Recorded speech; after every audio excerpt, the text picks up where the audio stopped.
Just a quick word of warning. It is going to be a crazy day around here at Dog Nation. Hey, y'all, it's Brandon Adams, the host of Dog Nation Daily, the daily podcast for Georgia Bulldogs fans presented by Marco's Pizza. We're going to do Dog Nation Daily here today. We'll preview the announcement by five-star offensive lineman Clay Webb, and then when our show is done, we're going to make like the quickest turnaround you've ever seen, like truly like stopping on a dime and turning. We'll go off the air and then come right back on the air, and we'll do live coverage of Clay Webb's announcement from Oxford, Alabama, as Georgia tries to get itself a five-star offensive lineman. We'll look at this thing from all the angles leading up to that. In between all of that, Chip Towers in the show today to preview the Sugar Bowl and a whole lot of fun. We're glad you're with us as Dog Nation Daily, presented by Marco's Pizza, begins right now. From DogNation.com, this is Dog Nation Daily, the daily podcast for Georgia Bulldogs fans, presented by Marco's Pizza. Here's your host, Brandon Adams. I live for days like this, and it's a great thing because we're about to have a lot of these around Dog Nation in the days ahead. I'm talking about decision days for five-star prospects, in this case, five-star offensive lineman Clay Webb. Now, I know that this is an on-demand product for many of you. You listen to it or watch it after it's already aired live, so apologies in advance. You may know what we right now don't know, because Clay Webb at 11 a.m. Eastern is going to make his decision between Georgia and Alabama, Clemson. I guess Auburn is in that for a little bit. But as of right now, we're live at 10 a.m. The announcement's still an hour away. By the way, if you're watching live, we'll have live coverage of this coming up in just a few minutes. But nonetheless, as it stands right now, we're going to get a chance to preview this big decision. As I said, I just love these moments. I love Georgia making itself better. I love the drama of, will he choose the school that our audience wants him to choose? I just like all of that. And we'll do our part to set the stage for that over the course of the next 2 minutes, or a few minutes, I should say. I've got 4 pieces of audio for you when it comes to Clay Webb. 2 of these you're going to like, and 2 of these you're going to love.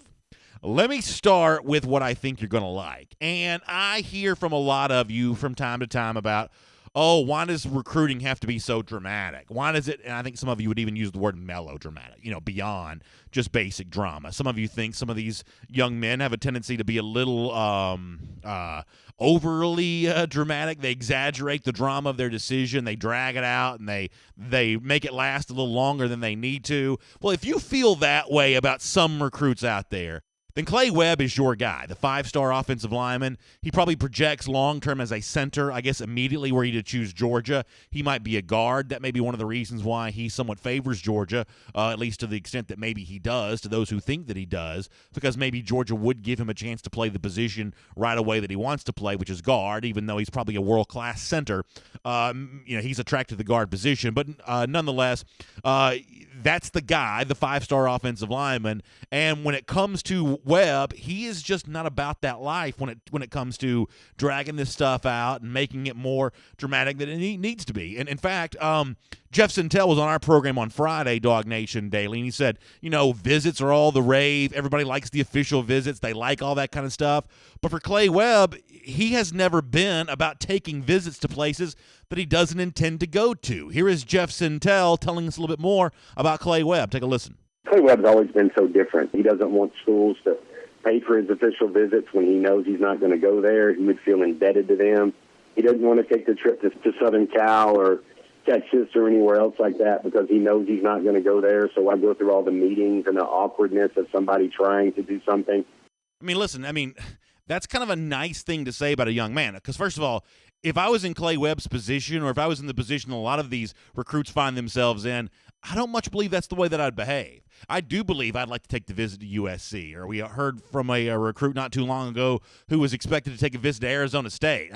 Honestly, you give me a chance to go out and take a vacation like that on somebody else's dime, I believe I'd probably be more than happy to do that, and some folks have probably done that to Georgia over the years, and that's just kind of the way that the whole ball game goes, leading towards National Signing Day. But I believe I'd be all about that. But Clay Webb says, if I'm not going to your school, then I don't want you to have to pay for me to come take a visit there. It's kind of a nice thing about him. And, as we get ready to watch his announcement a little less than an hour from right now, that same lack of drama that's been a part of the build-up to Webb's decision, Jeff Sintel also says, expect there to be very little drama in Oxford, Alabama today when he actually makes that decision. That Webb's not going to drag this thing out. There's not going to be some sort of glorified song and dance. At least that's Jeff's impression of this based on what he's seen from Webb in the past. class, that he's going to look the schools in the eye. In fact, it probably already has happened, and let those schools know the ones that he's not coming to, and then he'll announce the good news today. Here's more from Jeff on how he expects all of that process to play itself out.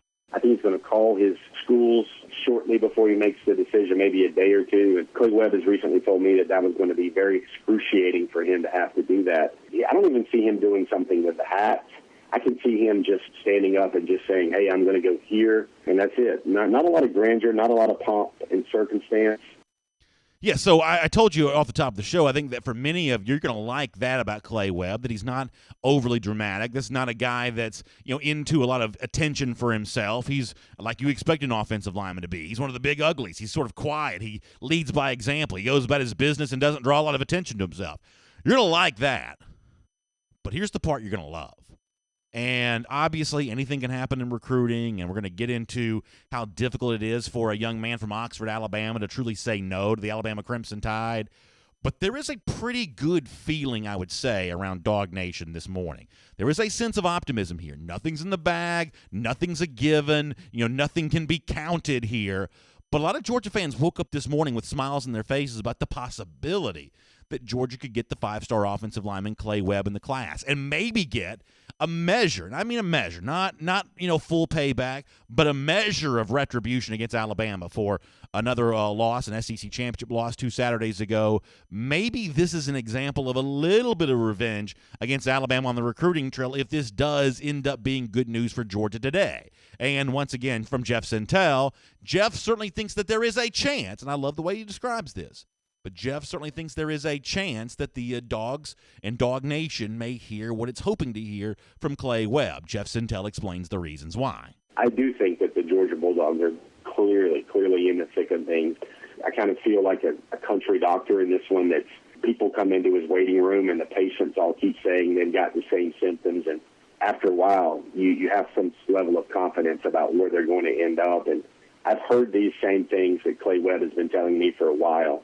And they usually end up with a young man going to go play for Sam Pittman. And that last line there is what Jeff's really referencing there. When Jeff says, hey, I'm like a country doctor that's heard all these guys with all these symptoms before, of people, offensive linemen like Webb, who for whatever reason just fall in love with Sam Pittman on the recruiting trail. It happened a long time ago with a guy like Andrew Thomas. Happened last year with guys like Trey Hill and Jamari Salyer. I mean, Georgia flipped Cade Mays away from the University of Tennessee. Mays' dad was a great legacy player at Tennessee, businessman in Knoxville, and yet the allure of being a part of a relationship for the next 3 to 4 years with Sam Pittman became just too great to say no to. And Jeff says those same, I love the way he says this, those same symptoms that have afflicted guys in the past, that he sees that Clay Webb may be catching that too. That desire to come be a part of what Sam Pittman's all about. That Clay Webb might be getting into that as well. And Jeff says, I've seen this before. I've seen these dominoes fall before, and Sam Pittman ends up getting his guy. And if you're a Georgia fan, even though nothing's a given and recruiting's a weird business and everybody will be biting fingernails right before Webb makes his announcement in a few minutes, that is still a nice thing to know, that the Sam Pittman magic is still working, even with a guy all the way over in Oxford, Alabama, which we kind of think of as the heart of enemy territory. Speaking of that, I mean, that really kind of comes down to this. It'd be great to see Georgia get a 5-star offensive lineman out of Alabama. Symbolically, that'd have great value, I think, for the program. It would really speak to the fact that, as Kirby Smart has said over and over again, that Georgia really isn't going anywhere. Even though it's come up short on the field, the foundation being built in recruiting gives Georgia a chance to play in even more of those kinds of big games against Alabama in the years to come. But, I mean, for a lot of us, this isn't our first rodeo.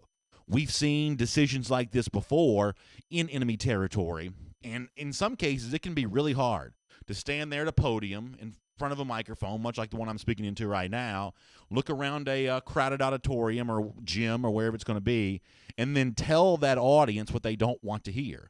In Oxford, Alabama, the people gathering around Freudian slip there, gathering around Clay Webb to hear him make his decision, a lot of those folks want him to go to Alabama.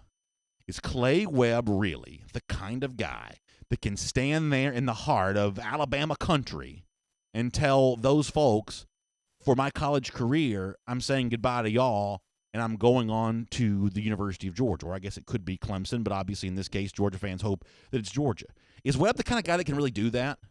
Jeff Sintel gave a great answer to that on Friday. Take a listen. I remember tracking Clay Webb sophomore year. I think I was there to talk to KJ Britt. And at one time, Britt was very likely to go to Georgia, even one of those silence type guys. And he ended up at Auburn.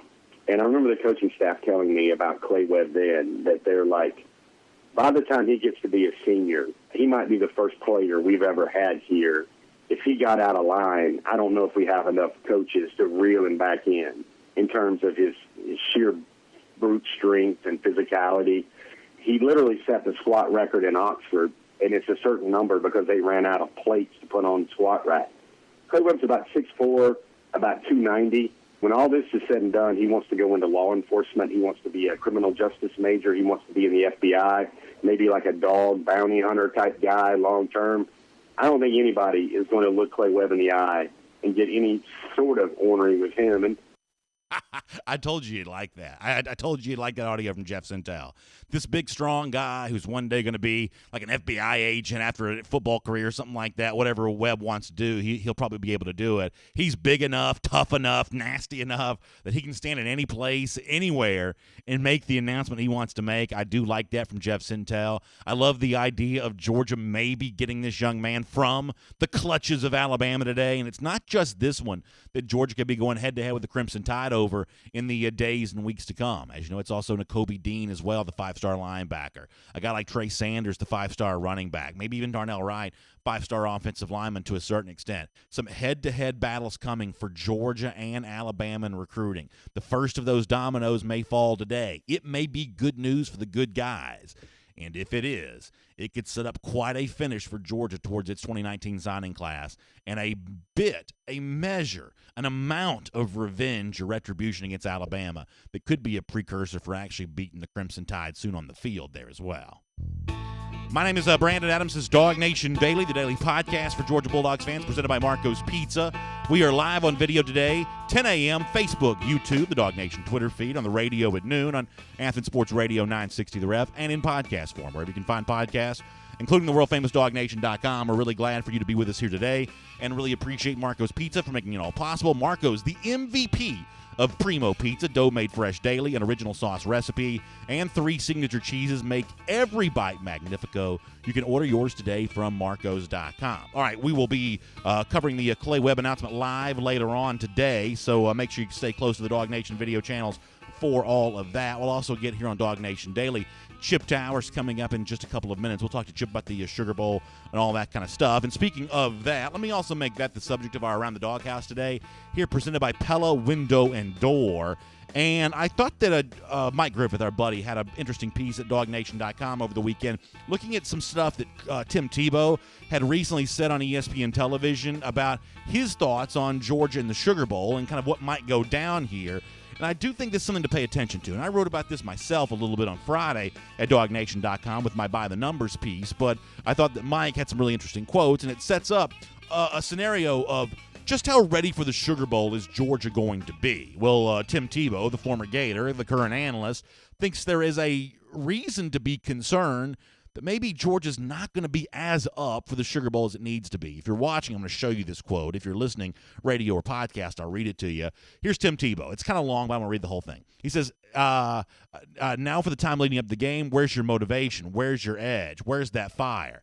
That's something the leaders of Georgia really have to lock in and say, hey, you know what? We're playing for pride. We're playing a big program in Texas. But a lot of these guys are going to say, listen, we don't care about Texas. We care about Alabama.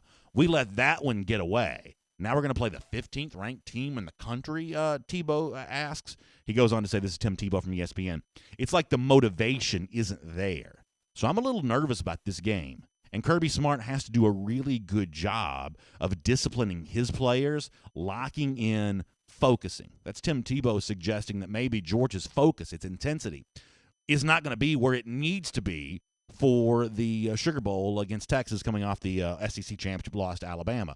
Agreeing with him a little bit on that is a guy named Daniel Rappaport, who essentially wrote the same thing recently at Sports Illustrated, looking at all the teams that may have a little bit of trouble getting up for their bowl game. One of those that got mentioned on that list was also Georgia. And our Rappaport put it succinctly, writing that most Georgia fans will tell you that after the start of the SEC title game, anything less than the playoff feels second rate. Well, there's no doubt that Georgia fans would like to be in the college football playoff, and there's no doubt that Georgia players probably wish they were in that game as well. But I do think that for any kind of concern about Georgia maybe not being fired up and ready to go for the Sugar Bowl, I do think one of the things that has helped with that is something that I've talked about over the last couple of days here on Dog Nation Daily, and that's the fact that one of this team's leaders, DeAndre Baker, is setting the tone for this game being meaningful and being important. Baker, who recently won the Jim Thorpe Award, talking with Chris Fowler on Thursday night, explained his reasoning for why he wants to come back and play in this game, despite the fact that a lot of draft-eligible players around the country won't play in bowl games. Baker's words here, I think, do set a tone for Georgia. Here's DeAndre Baker. You know, a lot of guys in your position is going to be a very high draft pick, have chosen to sit out their bowl games rather than play and risk injury. You're not going to do that. You've announced you're going to play in the Sugar Bowl against Texas. What goes into that reasoning? You know, I just want to finish out right with the Dogs. You know, my last season, I want to go out with a W and finish out with my brothers. So I like that from DeAndre Baker. I think that tone that he sets there makes it more likely for Georgia that the rest of the players will fall in line. A lot of these freshmen and sophomores will view it the same way because, after all, what Georgia does against Texas in the Sugar Bowl could be a precursor, a springboard for even more success in 2019. For some of those guys, that may mean big careers in the NFL, but for the players on the Georgia roster, it could be taking care of its unfinished business then, what kind of got started here in 2018. So I think it's good for DeAndre Baker. I think it sets up Georgia not to be maybe as likely to fall prey to what Tim Tebow discussed and what Sports Illustrated wrote about as well. That's Around the Doghouse here on Dog Nation Daily, presented by Pella Window and Door. Of course, Pella Window and Door of Georgia can help equip your house with energy-efficient windows and doors. They're family-owned and operate with a branch right here in Georgia. That means you get local service, but it's also backed by a national company. You can also right now get 50% off qualifying installations or 0% APR for 48 months. That's valid through the end of the year. Pella offers the best lifetime warranty with top-of-the-line equipment and unparalleled expertise. You can schedule your free in-home consultation a couple of different ways. You can check them out online at pellasoutheast.us. That's pellasoutheast.us, or you can give them a call in their Dunwoody showroom at 404-445-2979. 404-445-2979. Pella Window and Door of Georgia, viewed to be the best. We've got more recruiting nuggets to give you later on in the program as we lead up to the Clay Webb decision. But for right now, let's get ready to talk to our buddy, Chip Towers. Good to have you with us here on Dog Nation Daily. From Athens and across the SEC or wherever the recruiting trail may lead, here's a DogNation.com insider. We will say hello to Chip Towers. Great to have him here on Dog Nation Daily, presented by Marco's Pizza here today. And obviously getting closer and excited about the Sugar Bowl, a return trip to Georgia for this game for the first time really in a long time. And Chip, I'm sure you've seen some of the same stuff that I have. We were talking about this before you joined us a moment ago. That idea that the Sugar Bowl, even though that's a game that has great heritage among Georgia fans, especially longtime Georgia fans, it does feel to a certain extent like a consolation prize when Georgia was very close to being back in the college football playoff once again. How worried do you think that Kirby Smart and to a certain extent Georgia fans should be about Georgia maybe not being as focused on this game as they would be if it was back in the college football playoff once again? Yeah, I'm really not worried about that at all, Brandon, because, my experience with Kirby Smart team since he's been here is that, they're always focused. And, I'm just getting back to work today. Had a little bit of a break there last week, a long-planned break at the end of the season. And so I'm getting back into it, and I've spent most of the morning transcribing and reviewing interviews that he did at the end of the SEC championship game, and actually talked to a lot of players about that. And,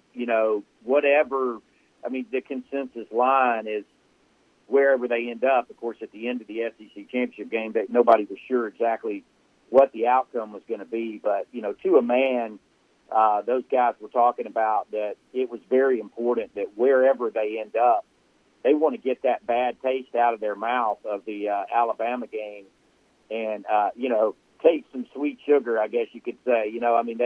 I think Georgia continues to be a team that, kind of with a chip on the shoulder with something to prove.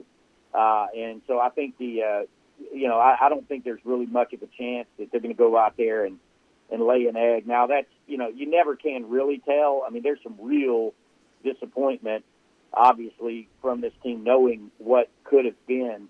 But that's pretty far down the road. And, these players, they tend to be a lot more resilient than fans are. I mean, it's all about the competition and looking good on game day. And I think Georgia's going to want to look good when they play Texas on January 1st. And to add to that, Chip, because I agree with a lot of what you just said there, as the game gets closer, I think the significance of the Sugar Bowl is going to grow in the minds of the players, the coaches, and the fans, because I wrote about this on Friday, and I talked about it on the show a little bit last week too. This is Georgia's first time going to major bowls in consecutive seasons since the early 80s. Mark Richt had these sporadic Sugar Bowl appearances, but those were never really followed up with the big season the next year. To think that Georgia was in the Rose Bowl last year and the Sugar Bowl this year, that's the kind of thing that Georgia really has not done since Herschel Walker was on campus, and then the following year when they went to the Cotton Bowl after the '83 season. So from that standpoint, this is an example of Georgia doing something that it has not done in a long time, even if it isn't quite what Georgia fans wanted it to be. Exactly, and then when your consolation prize is the Sugar Bowl, or I guess in some ways it could have possibly been the Fiesta Bowl, then your standards have reached a new level. And that's the great thing about where Georgia is, and I think it's safe to say that they're going to be back in the mix again next year. I don't see anything about this team that tells me that they're about to go the other direction. So we're in some deep water right now with the Georgia program, and that's why I think there's not going to be any letdown for this Sugar Bowl. I think Georgia's going to be supremely motivated, and right now the Bulldogs are in exams and that kind of thing. But when they get back, they're going to be turning on that film, and they're going to be looking at Texas, and they're going to be seeing them playing against Oklahoma. And, that's going to get their attention real quick about, this is the guy we got to stop, and this is how we got to go about it. And I think the focus will turn pretty quickly into, how are they going to beat the Longhorns. And let me be fair and balanced here for a moment, because I think you're also bringing up a good point on this, that Texas is actually good enough to beat Georgia, even if Georgia is motivated. Now, my pick is probably that Georgia's going to win this game, but this is not one of those things where the Longhorns can only win if Georgia's somehow unmotivated. Tom Herman's record as an underdog, being a head coach, is really good. Texas is one of the few Big 12 programs that recruits well. They don't recruit as well as Georgia, but for the most part, the Big 12 is not really made up of a lot of 4- and 5-star prospects. Even Oklahoma probably doesn't recruit as well as some people might think. But Texas is a pretty good recruiting program in the last couple of years under Tom Herman. So, they're only 15th in the country. They've lost, I think, 4 times. But this is not a bad football team that Georgia's going to be playing. This is a pretty talented team, and one that showed some gumption as an underdog. The best example of that is the fact they beat Oklahoma earlier in the year. Yeah, well, they're very similar from the standpoint. Tom Herman and Kirby are kind of have similar backgrounds. Both of them have been coordinators for big-time programs, so they prepared for big games. I mean, that's the thing that I've been most impressed with Kirby Smart with overall is, his ability to prepare for big games. I mean, he's just exhaustive, just leaves no stone unturned when it comes to preparation for games. And I think Tom Herman is very much the same way. So these guys are competitive. They're going to want to match wits. He's an offensive guy. Kirby's a defensive guy. They a lot of time, for bowl games. So you can really get down in the weeds, and you can review every game they've ever played and really search for weaknesses. And I guarantee you Tom Herman's going to do that because, look, he's still trying to establish a program there at Texas. Not, he did to a large degree this year, getting them back to the Big 12. This is where Georgia is now. Georgia's a target program. Georgia's running around with a bullseye on its back. And so, I guarantee you those Longhorns are going to be supremely motivated. That fan base, which is huge, is going to love the opportunity to come to New Orleans. They haven't done it in a long time. It's where Georgia fans, I guarantee you'll hear this from Kirby over the next few weeks, appealing the Bulldog Nation to, hey, we need you. Stay with us. Keep coming with us because it's a long train that Georgia's on. It's not just one stop. Where he's trying to get them, takes a sustained effort, and so he's he's going to want those Georgia fans to follow him out there to New Orleans, and because I guarantee you that there's going to be a lot of burnt orange on Bourbon Street those days leading up to this game. I think all that's really well said, Chip, and to add to that, I think that what DeAndre Baker has said within the last week, he sets a tone for Georgia, playing in the Sugar Bowl when a lot of guys are not going to do that. An example is Deebo Samuel from South Carolina, who's chosen not to play in his team's bowl game. I think Baker, even though he's likely to be a first-round draft pick, saying, I want to go out on a high note with my brothers, as he calls them. I want to play with these guys one more time. I think it makes it easier for the players to rally around that message. I think it's easier for the fans to rally around that message. If Baker delivers some different words than what he's spoken over the last week or so, I think selling the Sugar Bowl becomes a little more difficult to do. I think DeAndre Baker helps a lot with what he said. Oh, he does, and that's the voice of leadership that Bulldogs are hearing in their locker room. I mean, DeAndre Baker's a perfect example. And this is a guy, he doesn't talk a whole lot. He prefers not to do interviews. But he talks to his teammates. I guarantee you that. I had a great conversation with Tyson Campbell at the end of the SEC championship game, and he talked about the influence that DeAndre Baker has had on him, and all those defensive backs, all the leadership in the defensive backfield, all that stuff trickles down. It's going back to Sony and Nick Chubb and Lorenzo and Bellamy. That's where that dictates the kind of makeup of your team is guys like DeAndre Baker. And I was really happy to hear, because that was a question I had right away. This is a guy that's standing to make some big money.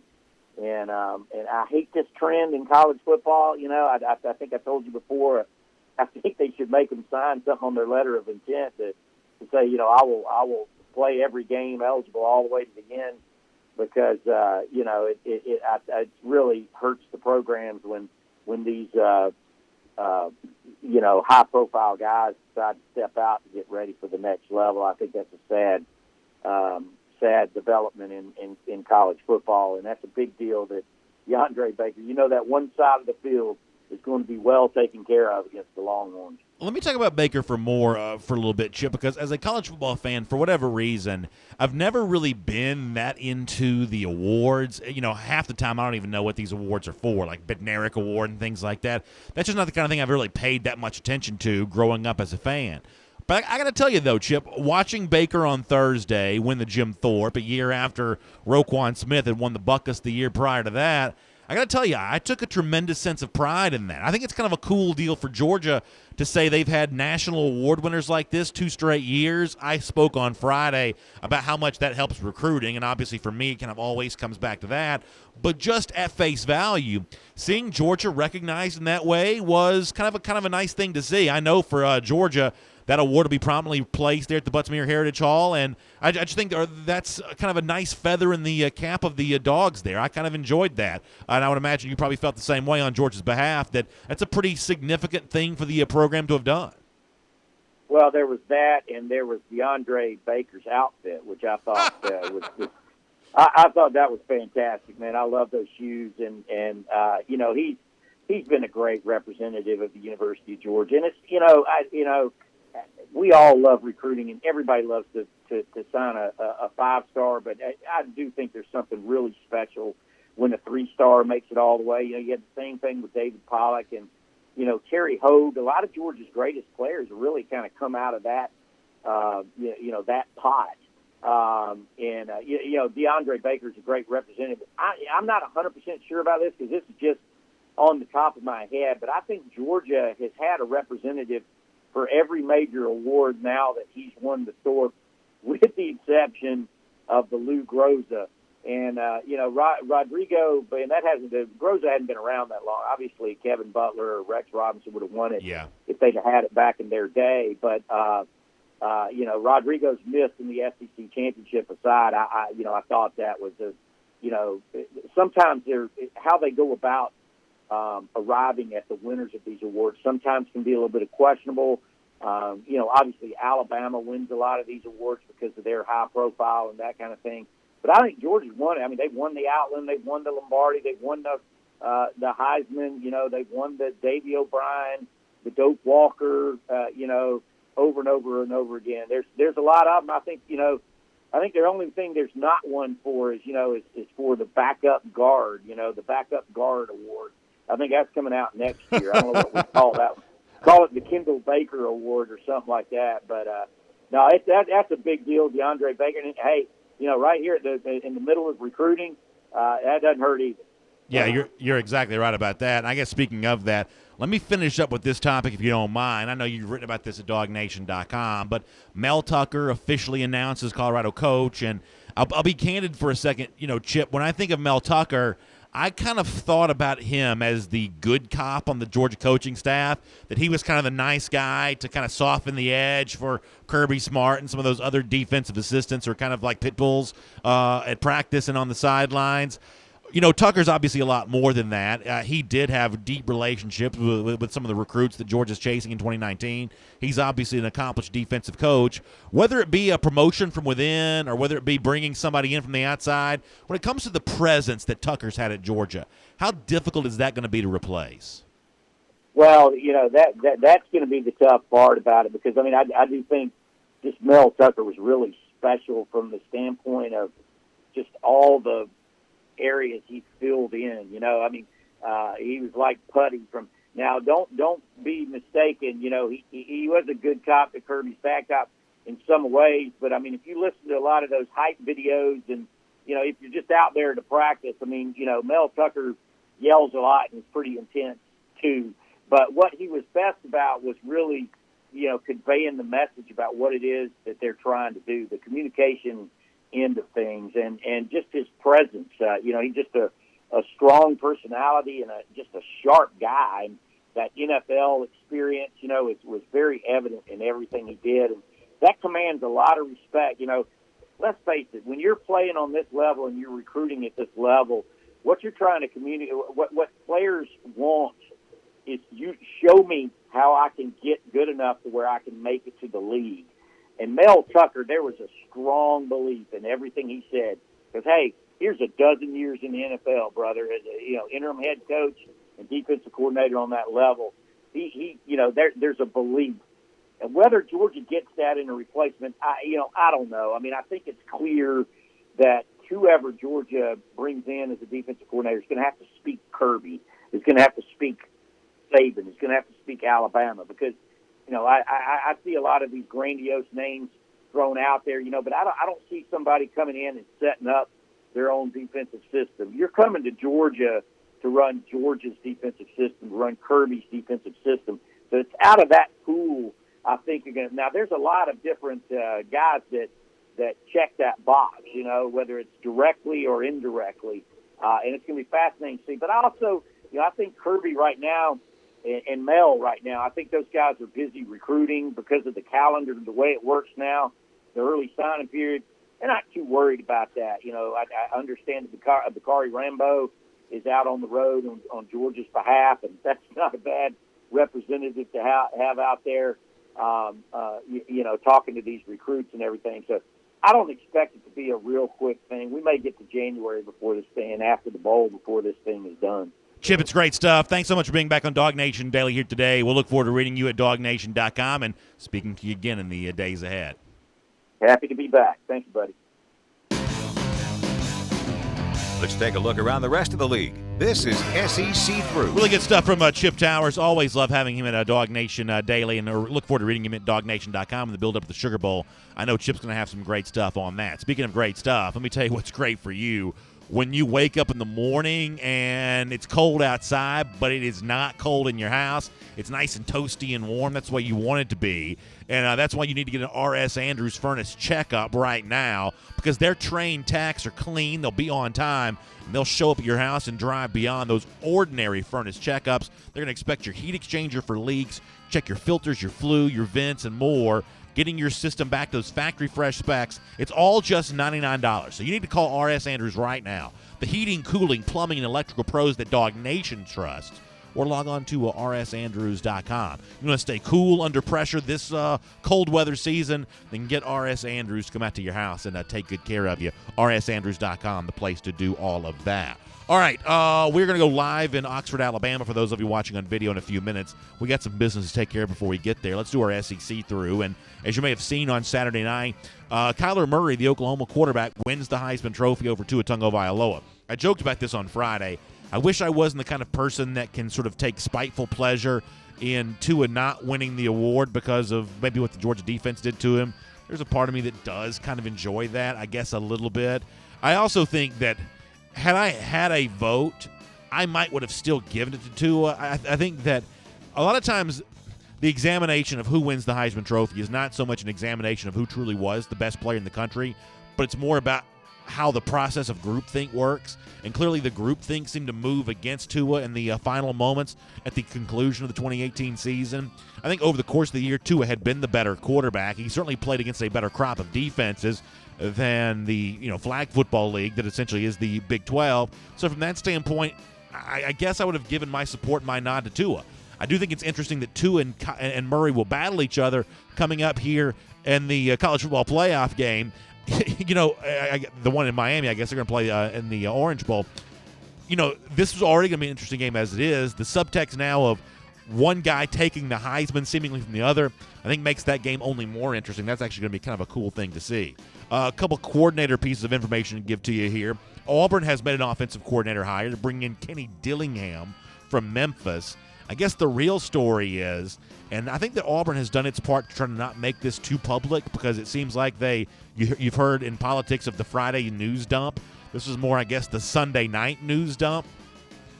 But upon announcing Dillingham as the new OC, it is revealed that Gus Malzahn is going to return to play calling duties for Auburn. And this is not what Auburn fans want. Remember, the tug of war at Auburn over the last couple of years, whether it be going back to the time when Rhett Lashley was offensive coordinator or during the Chip Lindsey era, was Malzahn's unwillingness to relinquish control over to an offensive coordinator and for Malzahn to grow into the role as CEO-style head coach. Well, you also know about the turmoil in the backstory here that Auburn did not want to release the money that Malzahn needed to bring in the kind of A-list offensive coordinator that he wanted. They're trying to push Malzahn out. At least that's what everybody's assumption is. And so this is a way of making life difficult for Malzahn to make it easier to get him to quit maybe at the end of this upcoming season. This is a messy situation. And while I'm certainly, no friend of Auburn fans, it's actually the rank-and-file Auburn fan who's hurt most from this. This is not the brand of football that guy wants to watch from his team next season, but that's going to be the case. Auburn's a mess right now. I don't even know how else to say it. Obviously, a lot of our audience loves the idea of Auburn being a mess. But just because we want that to be true doesn't mean that it isn't true. In this case, I believe it is. Malzahn calling plays, somebody that none of us have ever heard of in kind of a ceremonial role as offensive coordinator. What an ugly, ugly situation that seems to be about to get much worse there on the Plains. Of course, Tennessee doesn't have an offensive coordinator at all as of yet. The trial balloon of Kendall Briles, I don't know if that's going anywhere or not. Hugh Freeze is off the market. He's now head coach at Liberty. Kind of on and on you go with potential candidates. None of those appear to be coming to Tennessee right now. There's a little bit of anxiousness, I guess, from some in Vol Nation about that. Ultimately, I don't quite know what to make of this. I know that, though, for a defensive-minded head coach like Jeremy Pruitt, that offensive hire is always going to be crucial. And so, does Tennessee grow in year 2 under Pruitt? Hiring the right offensive coordinator is going to be crucial to making sure that happens. We will see how that plays out. As of now, though, Ball's still looking for their guy. A couple recruiting notes to give you. Speaking of Tennessee, Jaden Hazelwood took a visit to the Vols this weekend. I don't think that means anything. I think he was enjoying a free trip to Knoxville, but nonetheless, he is up there, visited Tennessee this weekend. This is another example, I believe, of Pruitt getting guys on campus, but ultimately not closing the deal. I don't believe that Jaden Hazelwood's going to Tennessee, but he did visit there. Alabama got a big flip over the weekend. Daxton Hill, a 5-star safety, committed to Michigan. He's from Tulsa, Oklahoma. He flips to Alabama. That could be an interesting situation, given what Jeff said about Clay Webb. Webb was going to reveal to his schools that he wasn't going to.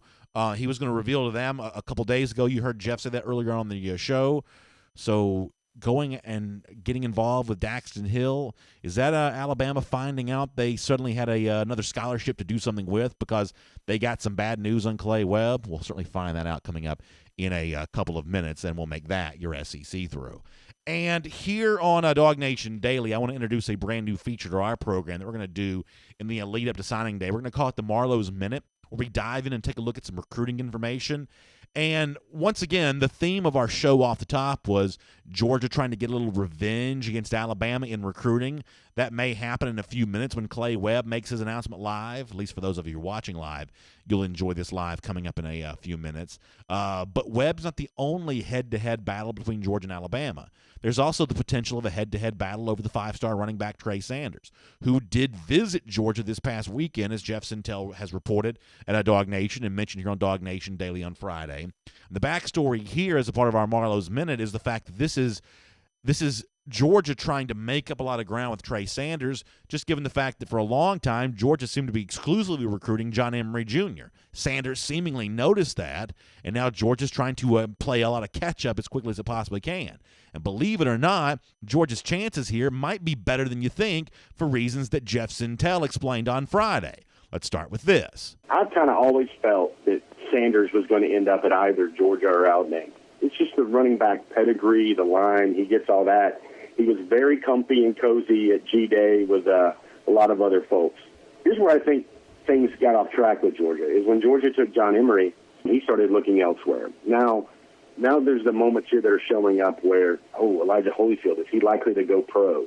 What about Brian Herrion? Then all of a sudden, Trey Sanders sees that Georgia is not betrothed to anybody yet, especially not an elite back. And that gets Georgia more interesting. So Georgia might lose some running backs from this year's roster, either the NFL to transfer, something like that. Also, in terms of a back of Trey Sanders' caliber, there isn't one in Georgia's 2019 class. And all of a sudden, Trey Sanders starts looking around at Georgia a little bit more. But those aren't the only reasons that Sanders might reconsider Georgia. Here's more from Jeff Sintel. Mike Loxley was the lead recruiter on both Evan Neal and Trey Sanders. Of course, Loxley's now on his way to Maryland, and I think that also opens up a lot of things. So Loxley, the former Alabama offensive coordinator, now on his way to becoming Maryland head coach. The Evan Neal that Jeff mentioned is the five-star offensive lineman from IMG Academy, who also, I believe, visited Georgia this past weekend. I don't think Georgia's got a great shot with him, but nonetheless, Loxley's departure impacts Trey Sanders, and all of a sudden, Sanders says, wait, the guy that was recruiting me at Alabama's not there anymore. Georgia's got some spots available, some carries I might be able to get as a freshman, and then there's the overall view that a guy like Sanders may have of the Alabama situation right now. This is a program that once built its entire foundation on running the football, but as of late, that hasn't necessarily been the case. And Jeff Sintel says a guy like Trey Sanders might be looking at Alabama and says, is this still a place that big-time running backs want to go? This is fascinating, once again, from Jeff Sintel. Alabama, I don't know if you noticed or not, but they kind of win games right now more throwing the ball around to Tua Tagovailoa and his five-star magic show of five-star receivers. Alabama's probably not seen as the place to run the rock and to enhance your stock for the NFL as it used to be. I mean, listen, I don't have to tell you that this is something for Georgia fans to be monitoring very closely. Obviously, Jeff will have some reports at Dog Nation in the days to come about how that visit for Trey Sanders did go this past weekend to the University of Georgia. But Jeff does a pretty good job of laying out right there why Sanders might strongly reconsider UGA and might also rethink the original love that he showed for Alabama. Now, there's also Florida in the mix here as well. You may remember that a long time ago we reported here on Dog Nation Daily that Umstead Sanders, the brother of Trey Sanders, was offered a preferred walk-on spot there with the Gators. Now, it could be that Florida just really likes the other Sanders brother, or it could be an example of Florida trying to increase its chances with Trey Sanders. Either way, Florida's trying to be a player here. It's unusual for Georgia and Florida to be going head-to-head with a major recruit, but Florida is also in this mix as well. But the overall bottom line of our Marlowe's Minute looking at this situation is Georgia had a chance to impress Trey Sanders this weekend, and there's a lot of reasons why Sanders may be strongly considering Georgia. All right, so that's our Marlowe's Minute. Of course, let me remind you, at Marlowe's Tavern right now, they are making holiday shopping for you as easy as it could possibly be. You know how much we love Marlowe's around Dog Nation. You can love them, too. When you go and buy that special someone on your list, a Marlowe's Tavern gift card, you can get one there at your local neighborhood tavern, or you can go to marlowestavern.com. And when you get a $50 Marlowe's Tavern gift card, you'll also get a bottle of Michelle Brut sparkling wine. It's essentially a gift for you when you get a gift for someone else. But that's not even the best deal. The best deal is this. When you get a $100 Marlowe's Tavern gift card, either at your neighborhood tavern or online at marlowestavern.com, in addition to the Michelle Brute sparkling wine, which you still get, they're also going to give you a bonus $20 gift card. So the holiday shopping without the heavy lifting, the place to get that is at Marlowe's Tavern. Also, let me remind you this, speaking of Florida, it's now been 772 days since those lousy, stinking Gators have beaten Georgia. It's our Gator Hitter Updater. We'll see you tomorrow right here on Dog Nation Daily. And on video. Normally we take comments. As of right now, though, we're going to have to go off the air, get ready to come back on the air. We'll have coverage of the Clay Webb announcement live from Oxford, Alabama. It's going to be a fun day around Dog Nation as Georgia fans have their fingers crossed about good news regarding a 5-star offensive lineman. We'll cover it with you live and find out with you where Webb is going right after this. Thanks so much for being with us here on Dog Nation Daily.